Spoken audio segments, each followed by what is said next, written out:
Yo, what is up? Welcome to Ninja Geek Games. In the past, Broken Mill Games brought us a fantastic dungeon crawler card game with Heroes of Tennefer, where tales of barbarians and wizards pass through the lips of bards at every tavern in the land.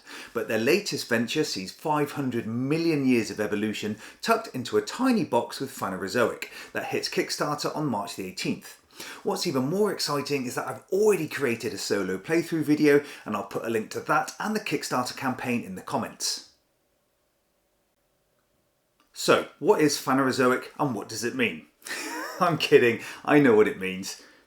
It's the current and latest of the 4 eons in the Earth's geologic timescale.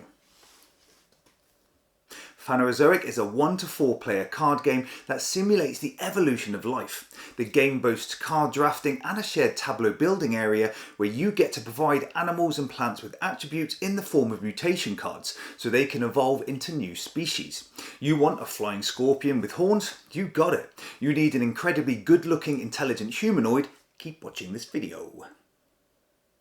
As the game progresses, the different species will grow, flourish and or eat each other in order to increase their population to prevent extinction. But each player will have secret objectives detailing how they score points at the end of the game. You may actually want to wipe out a species, reducing them to oil, or preserve a particular attribute. Note that this video is sponsored by Broken Mill Games and this is just a prototype, so any rules and artwork is subject to change. Also, for anyone who doesn't believe in evolution, the game is comprised solely of cards. We have a deck that consists of species cards along with mutation and event cards, and it's from this deck that we'll be drawing our hand. Each species that makes its way into the play area will have a population card tucked underneath, and this will increase or decrease depending on if that species is able to grow at the end of the round. A game of Phanerozoic always starts with the algae and trilobites in play, and as the game progresses, plants will populate this area and animals along here. Lastly, we have a small deck of objective cards and each player receives 2 at setup. These detail how you'll score victory points at the end of the game, and I'll talk a bit more about these in the scoring phase later. Each round consists of 3 phases. In the drafting phase, players will draw a number of cards from the main deck and choose just one of them, where the rest go into an open drafting area. Players then select more cards from the pool, and this continues until all players have a hand of 3 cards. Next is the action phase, where players take turns playing cards until everyone has had 3 turns, and there are a number of actions that you can take.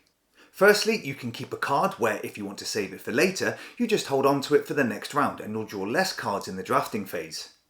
If you don't want to play a card, you can discard it. If it's a species card, you can choose to make use of its benefit, which is to increase the population of the corresponding plant or animal in the play area. The last action is to play a card from hand. Event cards let you either increase or decrease the population of other species in the play area. Some of these events indicate a particular habitat icon that the corresponding card must have, and other events let you rummage through the discard pile for a sought after card that someone else got rid of earlier in the game.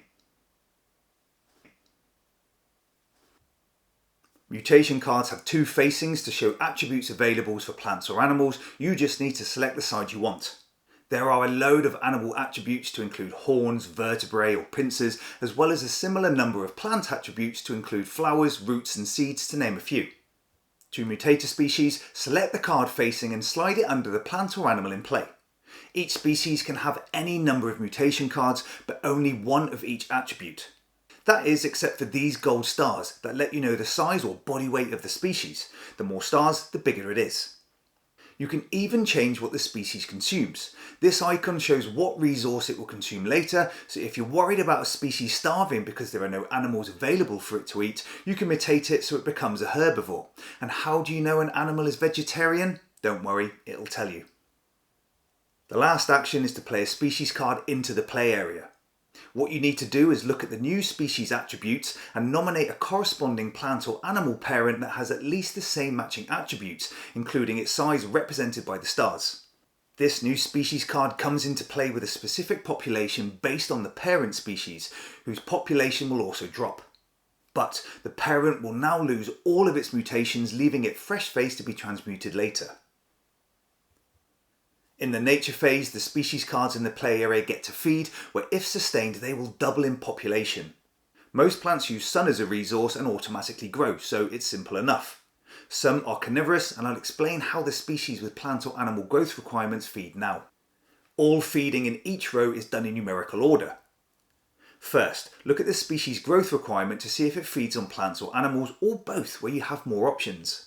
Next, we look at its preferred habitat and find a matching card. If there are multiple options or no matching habitats, the card will feed on a species in the required row that has a location number closer to the hungry card.